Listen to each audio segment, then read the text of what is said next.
Hello friends, आपका स्वागत है मेरे चैनल पे। तो आज की ये वीडियो काफ़ी डिफरेंट होने वाली है। हम एक काफ़ी डिफरेंट टॉपिक में बात करने वाले, द कॉन्सेप्ट ऑफ हैप्पीनेस। हाँ, जैसे कि आप लोगों की मुझे मेल आती रहती है कि सर एग्ज़ाम की तैयारी नहीं हो पा रही है, या कोई भी आपके प्रॉब्लम्स है जो आपके पर्सनल इशू हो सकते हैं, फैमिली इशू हो सकते हैं, आप उसे शेयर करते रहते हैं और आपको लगता है कि आप एक पर्टिकुलर पॉइंट में पहुंच जाएंगे, तब जाके चीज़ें ठीक हो जाएंगी या बिल्कुल आप खुश हो जाएंगे। तो मैं आपको ये कहूँगा कि शायद ऐसा हो सकता है कि चीज़ें वहाँ पे ठीक हो जाएं, पर कितनी देर तक ठीक होंगी ये थोड़ी सोचने की बात है। तो इसीलिए आज मैं आपसे कुछ बातें शेयर करने वाला हूँ जो एक नया पर्सपेक्टिव जनरेट करेगी आपका सोचने का, और आप देखेंगे कि हैप्पीनेस है क्या और इसको लॉन्ग टर्म तक कैसे रिटेन किया जा सकता है। तो चलिए हम शुरुआत करते हैं कुछ पॉइंट्स से। तो सबसे पहला पॉइंट है द कंपैरिजन ऑफ इमोशंस। अब ये क्या है कंपैरिजन ऑफ इमोशंस? मतलब मैं आपसे ये कहना चाहूँगा कि अगर आप इमोशन को कंपेयर करें, चाहे वो हैप्पीनेस हो चाहे वो सैड हो, मतलब आप चाहे देखें कि आप खुश हैं और चाहे दुखी हैं, तो आप देखेंगे कि जिस भी सिचुएशन में आपको ये इमोशन देखने को मिलते हैं वो बिल्कुल सेम टाइप के होते हैं लगभग। मतलब आप सोचिए कि आप एक कमरे में घुसे और वहाँ दो लोग रो रहे हैं। एक इसलिए रो रहा है कि उसके पेरेंट्स ने डांटा, और एक इसलिए रो रहा है कि वो किसी सब्जेक्ट में फेल हो गया है। तो आप देखेंगे कि ऐसा बिल्कुल भी नहीं है कि आप किसी के आंसू देख के पहचान लेंगे कि हाँ ये इसीलिए रो रहा है कि इसके पेरेंट्स ने इसे डांटा है, या ये इसीलिए रो रहा है कि ये सब्जेक्ट में फेल हुआ है। तो आप देखेंगे इमोशंस जो होते हैं वो बिल्कुल सेम होते हैं। ऐसे ही मैं आपको खुश होने का इमोशन बताता हूँ। आप सोचो, जब आप बचपन में थे और आपको 100 रुपीज़ भी मिल जाते थे तो आपको लगता था कि आप दुनिया के सबसे रिच इंसान हैं। मतलब आप इससे कुछ भी खरीद सकते हैं। आपको याद होगा कि जब हम बहुत छोटे होते थे तो हमें पैसों की इतनी वैल्यू नहीं पता थी, बात से भी खुश हो जाते थे कि हमारे पास 100 रुपीज़ है, शायद हम दुनिया में राज कर लेंगे। तो आप देखें कि यही सेम इमोशन शायद बिल गेट्स को भी लगता होगा कि हाँ वो सबसे रिच इंसान है और वो दुनिया में कुछ भी खरीद सकता है। तो मैं आपसे यही कह रहा हूँ कि जो इमोशन का कंपैरिजन है वो किसी भी फील्ड में नहीं होया जा सकता। मतलब आपको उसी टाइम पे खुश रहना पड़ता है जिस टाइम पे आप हैं, और वही इमोशन आपको उस टाइम पे भी मिलेंगे जो आप चाहते हैं। यानी कहने का मतलब ये है कि अगर आप ये सोचते हैं कि आप एक पर्टिकुलर जगह में पहुंचेंगे तब जाके आप खुश हो पाएंगे, तो मुझे लगता है कि ये पॉसिबल नहीं है जब तक आप वहाँ पे खुश नहीं हो पाते जहाँ पे आप अभी हैं। तो इसीलिए प्लीज़ आप इमोशन का कंपैरिजन ना करें, और ये ना सोचें कि बिल्कुल मैं जब लास्ट मोमेंट में पहुंचूंगा या जो भी लक्ष्य मैं प्राप्त करूंगा वहाँ पे मैं जाके हैप्पी होऊंगा। तो मुझे लगता है कि आप बहुत बड़ी गलती कर रहे हैं। यहाँ पे एक छोटा सा एग्जांपल और मैं शेयर करना चाहूँगा। आप सोचिए कि आप तो ये सोच रहे हैं कि आप नेट निकाल लेंगे तो आप खुश होंगे। तो आप सोचें कि कोई बच्चा है जो सिर्फ जेई निकाल के भी खुश, और कोई बच्चा है जो यूपीएससी निकाल के खुश होने वाला है। तो अब आप सोचें कि अब इसमें कोई कंपैरिजन कोई है कि किसी ने यूपीएससी निकाला है तो वो ज़्यादा खुश हो जाएगा, ज़्यादा एक्साइटमेंट होगी, और किसी ने नेट निकाला है तो उसमें कम एक्साइटमेंट होगी, कम खुशी होगी।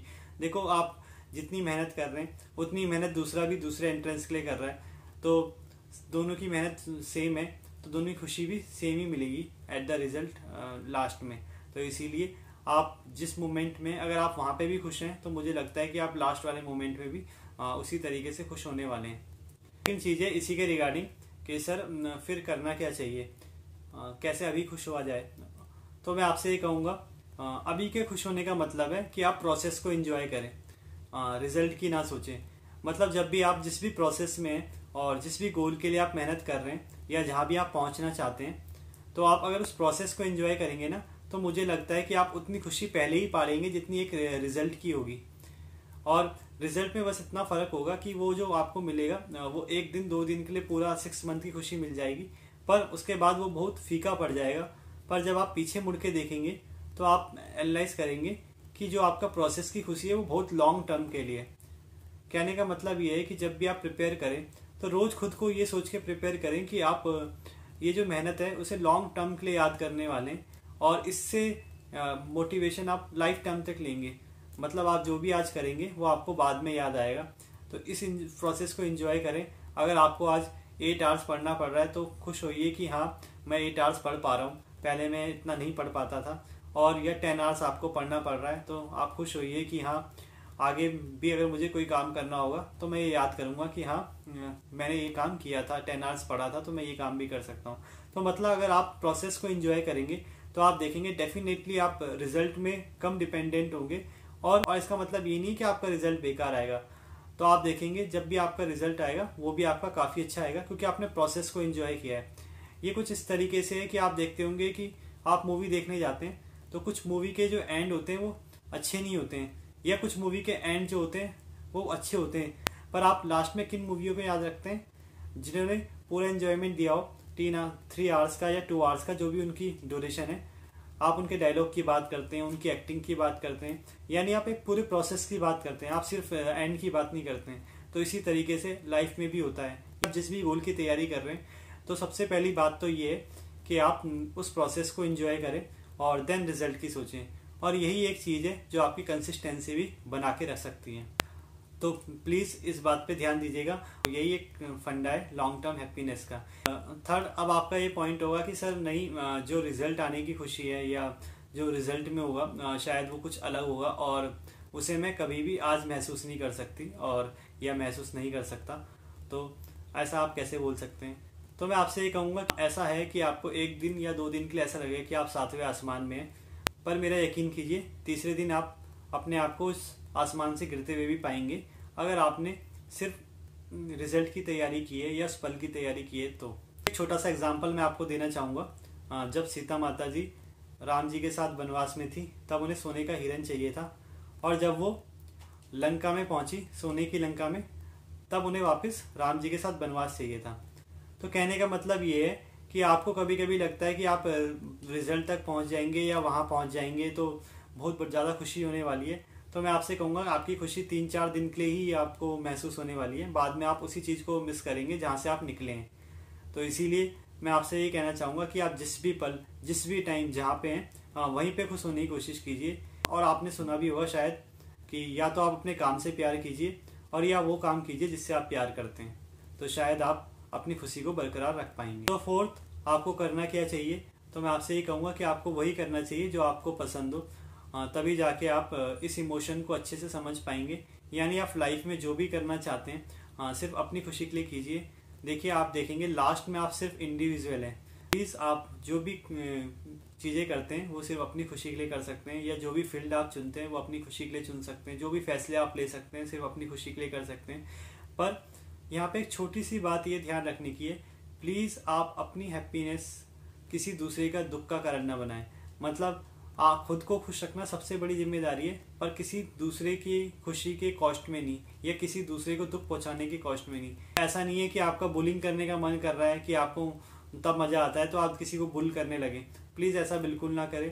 देखो ऐसी किसी भी चीज़ से आपको हैप्पीनेस नहीं पानी है जिससे दूसरों को नुकसान हो। लास्ट, अगर मैं अपनी पूरी बात को समराइज करूँ तो मैं आपसे एक छोटी सी बात शेयर करना चाहूँगा कि जैसे आप कभी कभी देखते हैं जब आप एरोप्लेन से सफ़र करते हैं तो आप देखते हैं दुनिया नीचे कितनी छोटी लगती है आपको। मतलब आप देखते हैं कि लोग कैसे डब्बे के घरों में रह रहे हैं। ऐसे ही मैं आपसे ये कहना चाहूँगा कि इतनी बड़ी है, 7 बिलियन से ऊपर लोग यहाँ रहते हैं, आप एक पॉइंट के समान भी नहीं है। अगर आप खुद को सुपीरियर मान के चीज़ें कर रहे हैं तो आप बहुत जल्दी डिसअपॉइंट होने वाले हैं। आप सक्सेस हो जाएं चाहे आप फेल हो जाएं। तो आपको करना क्या चाहिए? आपको करना वो चाहिए जो भी आपको पसंद है वो करना चाहिए, और जिस भी टाइम पे जिस भी प्रोसेस में आप हैं आपको उसे एंजॉय करना चाहिए रेदर देन कहीं पहुंचने की।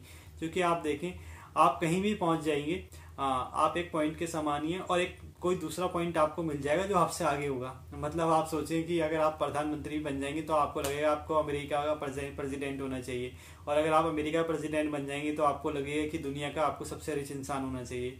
तो कहने का मतलब है कि आपके इमोशन आपको हमेशा बेवकूफ़ बनाएंगे। तो सबसे बढ़िया तो ये है कि आप जिस भी वक्त हैं जहाँ पे भी हैं आप उसी चीज़ को एंजॉय करें, और आप देखेंगे कि आप धीरे धीरे धीरे धीरे वहाँ तक भी पहुँच जाएंगे जहाँ तक आप पहुँचना चाहते हैं। पर आपको वो सब दिक्कतें नहीं देखनी पड़ेंगी जितनी आपको अभी देखनी पड़ रही हैं, जो आप फालतू के एंजाइटी प्रेशर ले रहे हैं। तो आई होप आपको ये वीडियो पसंद आई होगी, और आगे भी ऐसी इन्फॉर्मेटिव वीडियो देखने के लिए चैनल को सब्सक्राइब करें, वीडियो को लाइक करें और शेयर करें। Thank you.